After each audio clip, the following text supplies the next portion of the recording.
अस्सलाम वालेकुम मरज़ायत here and I welcome all of you. अच्छा जीअं त पंहिंजे विच में हिकिड़ो चैप्टर शुरू थियो जेको पाण ह्यूमन डिज़ीज़ जा कुझु टॉपिक्स रहनि पिया, हिन करे पाण खे उन पेंडिंग में रखिणो पियो। अॼु पाण उनखे स्टार्ट कंदासीं ह्यूमन फिजियोलॉजी। हाणे ह्यूमन फिजियोलॉजी मां तव्हांखे ॿुधायो आयुमि त बाबा तव्हांजी बॉडी में जेके वेरियस फंक्शन बॉडी परफॉर्म कंदी आहे नॉर्मल स्टेट में, ठीकु आहे। उन फंक्शन मैकेनिकल भी थी सघनि था, बायोकेमिकल भी थी सघनि था नेचर में, ठीकु आहे।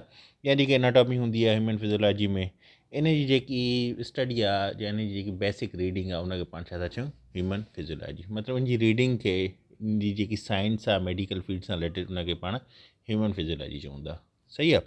हाणे ह्यूमन फिजियोलॉजी में मेजर सिस्टम्स कहिड़ा आहिनि? सर्कुलेटरी सिस्टम आहे, रेस्पिरेटरी सिस्टम आहे, डाइजेस्टिव सिस्टम आहे, यूरिनली या रेनल सिस्टम पाण जंहिंखे चऊं था उहो आहे, इम्यून सिस्टम आहे, नर्वस सिस्टम आहे, ठीकु आहे, स्केलेटल सिस्टम आहे, रिप्रोडक्टिव सिस्टम आहे। त हाणे पाण हिनखे सिस्टम खे हिकु हिकु करे कंदासीं। त अॼु पाण हिन में जेको आहे सो स्टार्ट वठंदा। इन खां अॻु में जेको लेक्चर थियो पंहिंजो आई थिंक 43 या 42 आहे ह्यूमन फिजियोलॉजी ते, उन में जेके बेसिक फैक्ट्स आहिनि अबाउट ह्यूमन बॉडी उहे पाण डिस्कस कयासीं। त अॼु पाण हिनखे वधाईंदासीं अॻिते। हिन जो नंबर 1 जेको सॉरी मेजर सिस्टम उहो सर्कुलेटरी सिस्टम आहे। तव्हां स्टार्ट पाण वठंदासीं। हाणे सर्कुलेटरी सिस्टम आहे छा? हाणे सर्कुलेशन तव्हांखे ख़बर आहे, का बि शइ जेको आहे सो पंहिंजी ईअं सर्क्यूल में घुमे, ठीकु आहे, मुख़्तलिफ़ क़िस्मनि में सर्कुलेट करे, ट्रांसपोरेट करे, ठीकु आहे। ट्रांसपोर्टेशन सिस्टम बि हिनखे चयो वेंदो आहे, ठीकु आहे। हाणे सर्कुलेटरी सिस्टम जेको आहे सो इहो वेसल्स मसल्स जी मदद सां ठहियलु आहे, ठीकु आहे। माना सम्झो इहो made up of vessels and muscles. हाणे इहे छा था कनि त इहे कंट्रोल कनि था बॉडी जे अंदरि जेके मुख़्तलिफ़ क़िस्मनि जी लिक्विड फॉर्म्स शयूं आहिनि न, उन्हनि खे कंट्रोल कनि था, जंहिंमें ब्लड अचे थी, ठीकु आहे। हाणे मेन पार्ट जेको आहे सो हिन जो सर्कुलेटरी सिस्टम जो कहिड़ो आहे? हिकु त हार्ट आहे, दिलि आहे, ठीकु आहे। ॿी छा आहे? ब्लड वेसल्स आहिनि, ठीकु आहे, शरियानियूं। इहे ॿ मेन पार्ट आहिनि सर्कुलेटरी सिस्टम जा, ठीकु आहे। हाणे असांजी बॉडी में जेके एसेंशियल्स हार्मोन्स आहिनि, न्यूट्रेंट्स आहिनि या मिनरल्स आहिनि थ्रू आउट जी बॉडी, उहे जेके वञनि था उन्हनि खे जेको आहे सो बॉडी जे मुख़्तलिफ़ हिसनि ते जेको पुॼनि था, इहे सर्कुलेटरी सिस्टम जे थ्रू ई पुॼनि था। ॿियो सर्कुलेटरी सिस्टम जो मेन फंक्शन छा आहे त जेके मेटाबॉलिक वेस्ट आहिनि, ठीकु आहे, या जेको आहे सो टॉक्सिन जेके असांजे सेल मां या टिश्यू मां उनखे प्यूरिफाइड करे थो या उनखे ख़ारिज करे थो, ठीकु आहे। उन्हनि खे जेको आहे सो बॉडी मां एक्सक्रीट करे थो, एक्सपेल करे थो, ख़ारिज करे थो। ख़बर पइजी? सर्कुलेटरी सिस्टम बाबा छा आहे? ट्रांसपोर्टेशन जो सिस्टम आहे असांजी बॉडी जे मुख़्तलिफ़ टिश्यूज़ खे, मुख़्तलिफ़ ऑर्गन्स खे जेकी ब्लड वञे थी, एसेंशियल हार्मोन्स वञनि था, न्यूट्रेंट्स वञनि था या मिनरल्स वञनि था थ्रू आउट दी बॉडी, उहो छाजे थ्रू वञनि था? सर्कुलेटरी सिस्टम जे थ्रू वञनि था, ठीकु आहे। सर्किल में माना ट्रांसपोर्ट करणु, हिकु शइ खे ॿी जॻह ते पुॼाइणु, ठीकु आहे।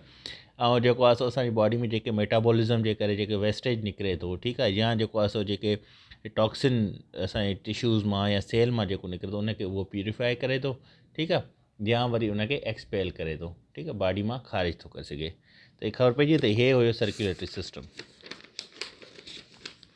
हाणे आर्गन कहिड़ा आहिनि सर्कुलेटरी सिस्टम जा? हाणे नंबर 1 ते जेको आर्गन अचे सर्कुलेटरी सिस्टम जो, उहो हार्ट आहे, दिलि, ठीकु आहे, ब्लड आहे, उन खां ब्लड वेसल्स आहिनि ऐं लिम्फेथेटिक सिस्टम आहे। हाणे पाण हिकु हिकु करे हिन खे पढ़ंदासीं। नंबर 1 ते अचे थो हार्ट। हाणे हार्ट छा आहे? हार्ट हिकिड़ो मस्क्यूलर आर्गन थींदो आहे, ठीकु आहे, चेस्ट कैविटी में हूंदो आहे, इहो तव्हां सभिनी खे ख़बर आहे, ठीकु आहे। राइट बिटवीन लंग्स जे विच में हूंदो आहे, ठीकु आहे। उन खां अलावा हिन जी साइज़ छा हूंदी आहे? फिस्ट साइज़ हूंदो आहे, ठीकु आहे। उन खां अलावा जेको आहे सो हिन जो फंक्शन छा आहे त बाबा हीउ पंप करे थो ब्लड खे, ठीकु आहे, ब्लड खे पंप करे थ्रू आउट दी बॉडी खे पुॼाए थो, ठीकु आहे। हाणे कुझु फैक्ट्स आहिनि त बाबा हर ॾींहुं जेको आहे सो हार्ट जेकी आहे सो पंप घणो करे थो? 2000 गैलन चयो या 7600 लीटर चयो ब्लड जी, उहो हर जेको आहे सो ॾींहुं डेली में 24 कलाकनि में उहो छा थी करे? पंप करे थी। ऐं बीट केतिरो करे थी? हिकु ॾींहं जे अंदरि 1 लॻ दफ़ो करे थी, ठीकु आहे, 1 लॻ टाइम्स। हे ॿई क्वेश्चन ईंदा आहिनि त केतिरी पंप करे थी, ठीकु आहे। उन खां अलावा केतिरी साइज़ आहे? फिस्ट साइज़ आहे, ठीकु आहे। फिस्ट साइज़ माना हीअ जेकी फिस्ट तव्हांजी थींदी आहे हथ जी, फिस्ट साइज़ आहे, ठीकु आहे, राइट बिटवीन छांजे आहे? लंग्स जे आहे, सही आहे। उन खां अलावा सर्कुलेटरी सिस्टम जा आर्गन बि पुछंदा आहिनि कॾहिं कॾहिं। उन खां पोइ अचे थो त बाबा हार्ट में जेको आहे सो 4 चैम्बर आहिनि, ठीकु आहे। हाणे हार्ट आहे न, हार्ट तव्हां हीअं सम्झो हीअ हार्ट आहे, ठीकु आहे। हाणे हीअ हार्ट आहे। हाणे हिन जा 4 चैम्बर आहिनि, हे 2 मथियां 2 हेठियां, ठीकु आहे। जेके 2 मथियां अपर आहिनि, इन खे पाण छा था चऊं? इहे ब्लड रिसीविंग चैम्बर्स हूंदा आहिनि। हिन में जेको आहे सो जेकी लेफ्ट वारो हूंदो आहे हिन में रेड ब्लड ईंदी आहे, हिन में ब्लू ब्लड ईंदी आहे। इहो पाण अॻिते हली करे पढ़ंदासीं, तव्हांखे ख़बर पइजी वेंदी रेड ब्लड छा आहे, ब्लू ब्लड छा आहे। ठीकु आहे, त हीअ जेके मथियां जेके ॿ अपर चैम्बर्स आहिनि, राइट ऐं लेफ्ट, ठीकु आहे, ॿई राइट बी लेफ्ट बी, ठीकु आहे, इहे छा हूंदा आहिनि, इहे रिसीविंग चैम्बर्स हूंदा आहिनि। इहे ब्लड खे रिसीव कंदा आहिनि, ठीकु आहे, चाहे उहा ब्लड गंदी हुजे या चाहे उहा ब्लड साफ़ हुजे। ऑक्सीजनेटेड ब्लड हुजे मतिलबु साफ़ ब्लड हुजे, रेड ब्लड हुजे, या डी ऑक्सीजनेटेड ब्लड हुजे मतिलबु ब्लू ब्लड हुजे, या गंदी गदलाइण वारी ब्लड हुजे। इहे ॿिनि जो कमु छा आहे, उनखे रिसीव करणु, ठीकु आहे। ऐं हिनखे ऑरिसल्स बि चयो वेंदो आहे, ठीकु आहे, पर हूअ आर्टरी आहे, हिन जो नालो हूंदो आहे। हाणे आर्टरी छा कंदी आहे, कलेक्ट कंदी आहे ब्लड्स खे, ठीकु आहे। हाणे उहा ब्लड काॾों ईंदी आहे, वीन्स मां ईंदी आहे, ब्लड वेसल्स मां ईंदी आहे, ठीकु आहे, जेकी रिटर्न थिए थी ब्लड टू हार्ट, ठीकु आहे, हार्ट ॾे जेकी रिटर्न थिए थी, वापसि अचे थी ब्लड, ठीकु आहे। उन्हनि खे हे ॿ चैम्बर मथां छा था कनि, उहे रिसीव था कनि। हूअं बेसिकली अर्थ जा जेको आहे सो 4 चैम्बर हूंदा आहिनि, पंहिंजी हार्ट जा माज़रत हार्ट जा, हे हार्ट आहिनि। हाणे हार्ट जा 4 चैम्बर आहिनि, ठीकु आहे। हे मथियां जेके ॿ अपर चैम्बर आहिनि जो फंक्शन छा आहे त बाबा इहे रिसीव कंदा आहिनि ब्लड खे, ठीकु आहे। हिन में जेको लेफ्ट साइड वारो उहो छाखे रिसीव कंदो आहे, राइट साइड वारो छाखे रिसीव कंदो आहे, इहो पाण अॻिते पढ़ंदासीं। पर हिते तव्हां इहो सिर्फ़ु यादि रखो त हीअ ब्लड रिसीविंग चैम्बर्स आहिनि, ठीकु आहे। ऐं हीअ जेके हेठियां आहिनि इहे ॿ जेके लोअर ईंदा आहिनि, इनखे पाण अॻिते पढ़ूं था। त हे सिर्फ़ु तव्हां ज़हन रखो त हे जेके ॿ आहिनि इहे छा था कनि, इहे ब्लड खे रिसीव कंदा, ठीकु आहे। इहे हार्ट जा उहे हिसा आहिनि जेके ब्लड खे रिसीव कंदा, उहे ॿ चैम्बर आहिनि जेके ब्लड जा खे रिसीव कंदा। इनखे छा था चऊं पाण, एट्रिया चऊं था, ठीकु आहे। एट्रिया जेको आहे किथां ब्लड कलेक्ट करे थो, वीन्स मां, ब्लड वेसल्स मां, ठीकु आहे, जेकी रिटर्न थिए थी ब्लड टूवर्ड हार्ट, ठीकु आहे। उनखां पोइ आहे हार्ट जा ॿ लोअर चैम्बर्स कहिड़ा आहिनि, हीअ हेठियां ही चैम्बर्स, ठीकु आहे। हाणे इन्हनि जो चैम्बर छा हूंदा आहिनि, इहे बि राइट ऐं लेफ्ट वेंट्रिकल्स हूंदा आहिनि, ठीकु आहे। हिन खे छा चइबो आहे, राइट वारो राइट वेंट्रिकल, लेफ्ट वारो लेफ्ट वेंट्रिकल्स। हे राइट वारो राइट एट्रिया, लेफ्ट वारो लेफ्ट एट्रिया, ठीकु आहे। इहे नाला इहे यादि रखी छॾियो। हाणे इन्हनि जो इहे छा हूंदा आहिनि, इहे मोस्ट पावरफुल पंपिंग चैम्बर हूंदा आहिनि, ठीकु आहे। हिननि में जेकॾहिं उहो पुछे थो त बाबा कहिड़ो पावरफुल पंपिंग चैम्बर आहे, त जेके लोअर 2 चैम्बर्स आहिनि, ठीकु आहे, जंहिंखे पाण लेफ्ट एंड राइट वेंट्रिकल्स चऊं था, उहे आहिनि most powerful pumping chambers in heart, सही आहे। हाणे दी वेंट्रिकल्स छा कंदा आहिनि, इहे प्रोपेल्स कंदा आहिनि ब्लड खे आर्टरीज़ में, ठीकु आहे, ऐं ब्लड वेसल्स में, ऐं इहे कैरी कंदा आहिनि ब्लड खे अवे फ्रॉम दी हार्ट। हाणे हिन जो कमु छा आहे, मथियनि 2 चैम्बरनि जो, त हीअ ब्लड खे रिसीव कंदा आहिनि, ठीकु आहे। ऐं हिन ॿिनि जो छा आहे त हीअ ब्लड खे ख़ारिज कंदा आहिनि। हे लंग्स ॾे वेंदी आहे, हीअ बॉडी ॾे वेंदी आहे, ठीकु आहे। इनखे पाण थोरो डिटेल में ॾिसूं था, सिर्फ़ु थोरो मेन कॉन्सेप्ट तव्हां सम्झी वठो, सही आहे। त बाबा हार्ट जा जेके 4 चैम्बर आहिनि, 2 मथियां चैम्बर छा था कनि, ब्लड खे रिसीव कनि था, ठीकु आहे। उनजा नाला छा आहिनि, लेफ्ट आर्टरी आहे, राइट आर्टरी आहे, ठीकु आहे। हेठियां 2 चैम्बर आहिनि लोअर चैम्बर्स, ठीकु आहे, उहे छा था कनि, उहे ब्लड खे ख़ारिज कनि था, काॾे, लंग्स ॾे ऐं बॉडी ॾे, ठीकु आहे। ऐं इहे इन जो नालो छा आहे, right ventricle and left ventricles, सही आहे। उनखां पाण अचूं था त हाणे हिननि जेको राइट हिन जे जेको आहे so left and right artery आहे, या लेफ्ट एंड राइट जेको आहे वेंट्रिकल आहे, इन्हनि जे विच में जेको आहे सो न हिकिड़ी सेपरेट कंदी आहे, इन्हनि खे वेल्व्स हूंदा आहिनि जेके इनखे सेपरेट कंदा आहिनि, टिश्यूज़ हूंदा आहिनि, ठीकु आहे। हर साइड खे जेको आहे सो उहो छा था कनि, उनखे सेपरेट कंदा, सही आहे। माज़रत, दरवाज़ो नॉक थियो, अच्छा।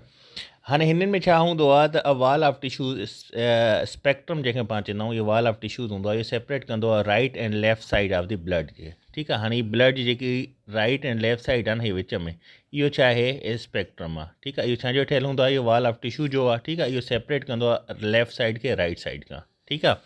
हाणे ईस्ट साइड जेकी आहे पंप कंदी आहे blood to the lungs, while the left side of the heart pump oxygenated rich blood, ठीक है, to the body, and the right of the heart pumps oxygenated poor blood to the lungs। मतिलबु हिन जो हाणे आसान तव्हांखे सिंधी में सम्झायां त हर जेको आहे सो हिसे जो जेको आहे सो चैम्बर छा कंदो आहे, उहो ब्लड खे पंप कंदो आहे, ठीकु आहे।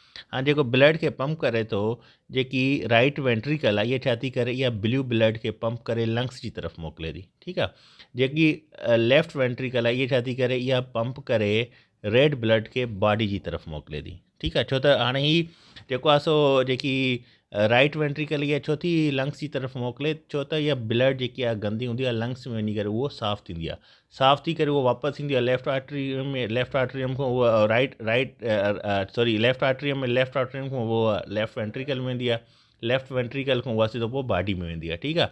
बॉडी में जॾहिं उहा वञी आहे ब्लड त असांजे मुख़्तलिफ़ टिश्यूज़ खे मिलंदी आहे, टिश्यूज़ खे मिलंदी आहे त उतां वरी जेको आहे सो उहा आर्टरीज़ जेके अरोटा हूंदी आहे उहा डीऑक्सीजनेटेड ब्लड खणी करे असांजे राइट आर्टरी में वञी करे उछलाईंदी आहे। उहो उनखे वरी राइट वेंट्रिकल में उछलाईंदो आहे, राइट वेंट्रिकल खां वरी जेको आहे सो वापसि ब्लड लंग्स में वेंदी आहे। इहो हिकु सर्कल हलंदो आहे, सही आहे। इहो पाण पढ़ूं था थोरो डिटेल में।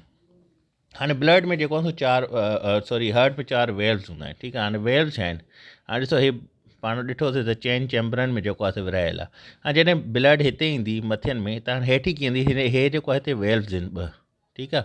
2 हिते आहिनि, 2 हेठि आहिनि ब्लड में, ही खुलंदा आहिनि, ठीकु आहे। खुलंदा इन जो फंक्शन छा हूंदो आहे, जॾहिं ब्लड मथे पुॼे थी त उहा हेठि किरे, ठीकु आहे। ऐं हेठि जॾहिं किरंदी आहे त हे बंदि थींदा त जीअं ब्लड जो फ्लो वापसि न थिए, सही आहे। त 4 valves prevent blood from flowing backward in the heart, त इहे वापसि जेको आहे सो हार्ट में ब्लड खे वञण खां रोकींदा आहिनि, सही आहे। दी वेल्व ओपन ईज़ीली, मतिलबु हे आसान सिंधी में तव्हां सम्झो त इहो जेको आहे सो जंहिं डायरेक्शन में ब्लड फ्लो थींदी आहे, जॾहिं ब्लड वेंदी आहे, ठीकु आहे, उन डायरेक्शन में हाणे ज़ाहिरी ॻाल्हि आहे मथां ब्लड हेठि ईंदी त हे हेठि खुलंदा, ठीकु आहे। हेठि जीअं ब्लड किरंदी हे बंदि थी वेंदा त जीअं ब्लड जो फ्लो वापसि न थिए, ठीकु आहे। हितां बि ब्लड जॾहिं हेठि किरंदी त हीअ बंदि थी वेंदा, ठीकु आहे, त जीअं ब्लड जो फ्लो वापसि न थिए, बैकवर्ड न थिए, ठीकु आहे। हिते बि जॾहिं ईंदा, जॾहिं हीअ अरोट्रा में वेंदी, ठीकु आहे, या हीअ पल्मनरी में वेंदी वेल्व्स में, त हिते बि ब्लड जॾहिं किरंदी त हे बंदि थींदा, हे बंदि थींदा। हीअ कहिड़ा वेल्व्स आहिनि इहो पाण हाणे पढ़ूं था। हाणे 4 वेल्व्स जेके आहिनि सो प्रिवेंट कंदा आहिनि ब्लड खे from flowing backward in the heart, ठीकु आहे। दी valves open easily in the direction of blood flow, but when blood pushes against the valves, जॾहिं बि उहा वापसि पुशिस कंदी त छा थींदो, अपोज़िट डायरेक्शन में वेल्व क्लोज़ थी वेंदा, हीअ बि क्लोज़ थी वेंदा, हीअ बि क्लोज़ थी वेंदा, हीअ बि क्लोज़ थी वेंदा, हीअ बि क्लोज़ थी वेंदा, सही आहे। हाणे हीअ चए थो त जेके 2 वेल्व्स हूंदा आहिनि मथियां, हाणे हे मां तव्हां लाइ हिकिड़ो ठाहियो, हाणे हीअ ॾिसो, हिते तव्हांखे सही ख़बर पइजी वेंदी। हाणे हीअ सम्झो हीअ हार्ट आहे, हार्ट जा 4 चैम्बर आहिनि, ठीकु आहे। लेफ्ट एट्रियम पाण पढ़ियोसीं, ठीकु आहे, राइट एट्रियम अपर जेके आहिनि, ठीकु आहे, उन खां अलावा right ventricle and left ventricle, ठीकु आहे। हाणे हीअ पंहिंजी बॉडी आहे, ठीकु आहे। हाणे बॉडी में खां जॾहिं ब्लड अचे थी न, हीअ जेको आहे सो ब्लू ब्लड आहे। ब्लू ब्लड मीन्स गंदी रत, ख़राबु रत जंहिंखे पाण चऊं था, डीऑक्सीजनेटेड ब्लड, ठीकु आहे, जंहिंमें ऑक्सीजन जी कमी हूंदी आहे। उहा छा थी करे, बॉडी मां अचे थी पंहिंजी राइट वेंट्रिकल में, आर्ट्रियम में। राइट आर्ट्रियम में जेको आहे सो हे जेके पाण ट्राइक्यूस्पिड वेल्व्स पढ़ियासीं, ही वारा, या हिन खे हिकु दफ़ो पढ़ी वठूं पाण।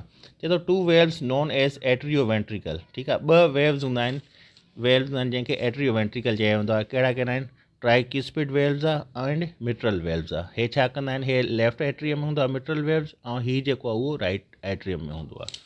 हाणे छा था कनि, the right atrioventricular valves is form from the 3 flaps of tissues. हाणे हीअ जेको ट्राइक्यूस्पिड वेल्व्स हूंदो आहे, इहो 3 फ्लैप्स ऑफ टिश्यूज़ जो ठहियलु हूंदो आहे। जेको मिट्रल वेल्व्स हूंदो आहे, इहो 2 फ्लैप्स ऑफ टिश्यू जो ठहियलु हूंदो आहे, ठीकु आहे। हाणे जो फंक्शन छा आहे, हाणे बसि हुनखे तव्हां छॾियो, हिते ॾिसो, हिते तव्हां सम्झ अची वेंदी।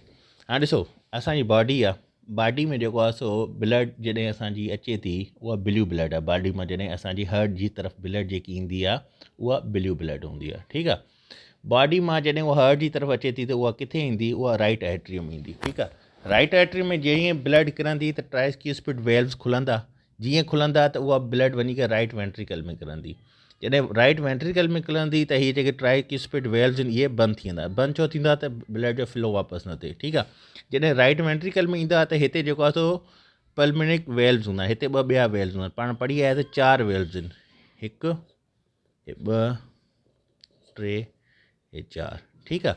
त हिते पल्मोनिक वेल्व्स हूंदा आहिनि, ठीकु आहे। इहे खुलंदा त जेकी ब्लू ब्लड आहे इहा सिधो वेंदी लंग्स में। लंग्स छा थो करे, प्यूरिफाई करे थो ब्लड खे, ठीकु आहे। प्यूरिफाई करे हिन मां डीऑक्सीजनेटेड ब्लड कढी करे हिन में डीऑक्सीजनेटेड ब्लड में ऑक्सीजन विझी करे उनखे ऑक्सीजनेटेड ब्लड करे थो, मतिलबु उनखे रेड ब्लड ठाहे थो, उनखे सुठी रत ठाहे थो। उहा रेड ब्लड जॾहिं जेको आहे सो वेंदी किथे, लेफ्ट आर्ट्रियम में। लेफ्ट आर्ट्रियम में जेको आहे सो मिट्रल वेल्व्स आहिनि, जेके पाण पढ़ी आहे। इहे वेल्व्स जॾहिं खुलंदा त उहा ब्लड अची किरंदी लेफ्ट वेंट्रिकल में। जॾहिं लेफ्ट वेंट्रिकल में किरंदी त वरी इहे वेल्व्स बंदि थी वेंदा, छो त वापसि ब्लड जो फ्लो न थिए। उते जॾहिं किरंदी त हिते वरी वेल्व्स आहिनि, इहे छा आहिनि, एरोटिक वेल्व्स हिनखे पाण चवंदा आहियूं। ऐं हीअ अरोटा आहे, अरोटा जे थ्रू बॉडी ॾे ब्लड वेंदी आहे। त हीअ जॾहिं हिते रेड ब्लड निकिरंदी सुठी निकिरंदी त इहा रत छा थींदी सिधो वेंदी बॉडी ॾे, बॉडी खे सुठी रत ॾेई वरी बॉडी मां ख़राबु रत कढी करे वरी साॻियो राइट आर्टरी में खणी ईंदी, वरी ट्राइकिस्पिड वेल्व्स खुलंदा, वरी उहा जेको आहे सो राइट वेंट्रिकल में ईंदी, वरी राइट वेंट्रिकल में जेको आहे सो पल्मनिक वेल्व्स खुलंदा, वरी उहा ब्लड सिधो लंग्स में ईंदी, लंग्स उनखे प्यूरीफाई कंदी, वरी उहा रेड ब्लड अची करे लेफ्ट आर्टरी में किरंदी, उते मिट्रल वेल्व्स आहिनि उहे खुलंदा, लेफ्ट वेंट्रिकल में ईंदी, लेफ्ट वेंट्रिकल खां उहो अरोटिक वेल्व्स खुलंदा, उहा सिधो वरी अरोट्रा जे थ्रू बॉडी में वेंदी, वरी बॉडी खे उहा रत जेको आहे सो रेड रत मिलंदी, वरी उतां बॉडी मां साॻियो उहो ब्लू ब्लड खणी करे वापसि आर्ट्रियम जी तरफ़ ईंदी। हे सॼो ब्लड जो फंक्शन आहे। आई होप त तव्हांखे ब्लड जो फंक्शन अची सम्झ में अची हूंदो। बाक़ी हिन खे अञा वधीक डिटेल में जेको आहे सो पाण पढ़ंदासीं। हिन खां पोइ जेको आहे सो पाण सुभाणे ब्लड जी सर्कुलेशन कीअं थिए थी, हीअ त तव्हां हिते सम्झ में अची वियो, पर हिन खे पाण वधीक थोरो सम्झंदासीं, ह्यूमन ब्लड हूंदी छा आहे, फंक्शन ऑफ ब्लड आहे छा, पाण सुभाणे उन जी तरफ़ हलंदासीं।